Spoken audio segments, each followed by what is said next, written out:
My son's teacher has been giving him some strange homework. I have recently had to move to another city due to work. My family and I, which consists of me, my wife and my 9-year-old son, Dylan, were suddenly uprooted from our quiet life and had to move to a busier city, which none of us were used to. My wife had to find another job in the city and my son had to leave friends behind and start at a new school, which I hoped would all be worth it for the sizable pay rise that I was receiving. We have been moved into our new house for about a month now, and everyone seems to be adjusting to the new lifestyle that we now have. My wife has found a new job, which she enjoys, and she has made a number of new friends there. My son has also settled in well to the new school. He is in the 3rd grade and, due to being in a busier city, is in a larger class than he is used to. I don't think he minds though. He has already made a few friends that have helped him adjust to the new school. His teacher, Mrs. Wagner, was a younger woman, around 30, who Dylan seemed to really like. He would always come home and tell me and my wife all about the fun he had at school and the fun lessons that Mrs. Wagner would teach. I had only met her the once, when I dropped Dylan off at school on the first day, and as far as I could tell, she was a very nice lady. Every night, Dylan would come home with different homework that he would have to complete before school the next day. I'm not a massive fan of homework, but it seemed like the homework that Mrs. Wagner always set was quite simple tasks that could easily be completed in a night. One night, Dylan had to ask a parent find out what their parents did for work and ask 3 questions about their job. And another night he had to research their favorite animal and find out 3 interesting things about it. It was always simple tasks like that, or it was simple worksheets that Dylan could complete in half an hour or so every night. I would ask Dylan what his homework was for that night, and then I would help him with it if he needed help. That's when I noticed the homework becoming a little bit strange. One night, in Dylan's 3rd week of being in the new class, he came home, looking upset.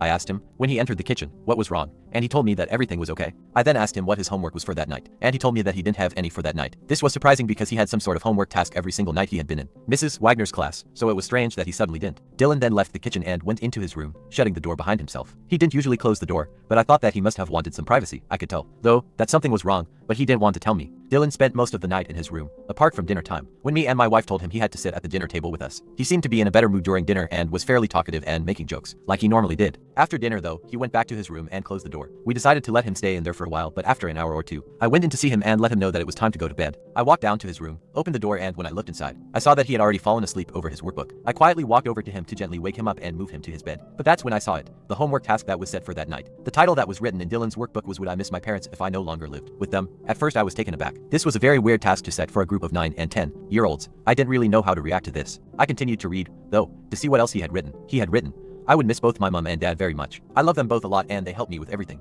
I love spending dinner time with them, but I would probably love someone else as much as them if I had to, like you were saying today. Mrs. Wagner, when I read the final sentence, I felt chills down my spine. I would probably love someone else as much as them if I had to. The word struck me like a brick to the face. What had Mrs. Wagner been telling my son? What was the purpose of telling him these things? I decided, probably stupidly, not to tell my wife about what I had found. She would worry, and she probably had a right to worry, but I didn't want to concern her. I decided that I would instead confront Mrs. Wagner tomorrow and ask her about this strange homework task the next day. I took Dylan to school like I normally do, except this time I got out and walked up to the classroom with him. I saw Mrs. Wagner, alone in the classroom, as I entered the room, and she greeted me with a smile. Hey, how are you? She said as I entered the classroom. How is Dylan settling in? I answered that he was settling in well, but I did have 1 or 2 concerns. She asked what they were, and so I explained. I was just curious about the homework you set yesterday, the one about how much they would miss their parents. I am just concerned because it is a very strange and confronting thing to ask a group of 3rd graders. I also noticed that Dylan wrote that he might have to love someone else if he had to. Like you told him, I would really like you to explain that. I asked her, quite bluntly. Oh, that, she replied as she let out a slight laugh. Yesterday, I was teaching about how parents love and protect their kids, but also how that there are also other people that would be there to help them if they need it. I wasn't satisfied with this answer and was about to question her further, when suddenly a large group of school children entered the classroom. They were all walking into rows. They all greeted Mrs. Wagner and greeted her one by one.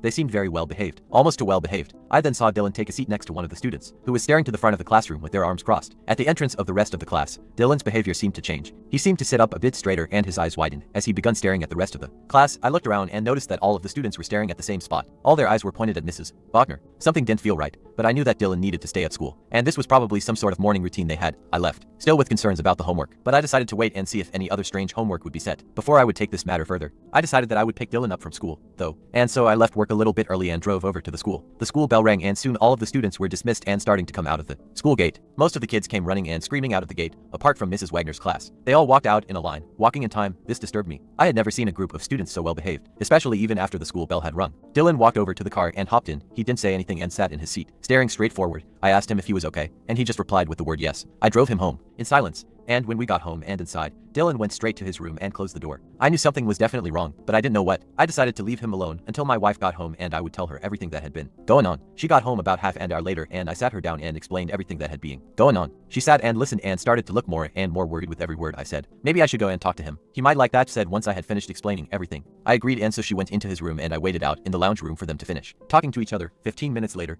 Dylan walked out of his room and into the lounge room. He was holding a small workbook and he said, "Can you help me with my homework, Dad?" Of course, come and show me what you need help with, I replied. He held out the notebook and I took it out of his hands and read the homework task for tonight. Written on the top line of the page was one task: research the best way to inject your parents with anesthetic. I barely finished reading the sentence when I felt the sharp pain in my neck, and I looked down and saw the needle sticking out of the side of my neck. Dylan was holding the other end of the needle, a blank stare on his face. Everything started to go black, and the last thing I remember seeing is Dylan staring down at me. As I lay on the floor, I don't know how long I was out, but I was awoken by my wife screaming and crying. I woke up, startled, as she continued to scream, "Has gone, Dylan's gone." She kept screaming. I looked up at her and the first thing I saw was the small pinprick that was on the side of her neck she had been injected to. I didn't know what to do, but I knew I had to find my son. I tried my best to get up, but I think the drug hadn't properly worn off yet because I still couldn't move properly. I could move my arms, so I managed to get my phone out of my pocket and dial the police. I explained to them what had happened, and they said that they would send officers out and would begin looking for Dylan. I then noticed that it was already 9 in the morning, and so I decided to ring the school and see if Dylan had gone there. I dialed and a lady answered the phone. I asked if she had seen Dylan from Mrs. Wagner's class. "No, I am very sorry, but we haven't seen him today. In fact, we haven't seen anyone from Mrs. Wagner's class today. They are all absent," which is very odd because Mrs. Wagner hasn't shown up for work either today, the lady on the phone said.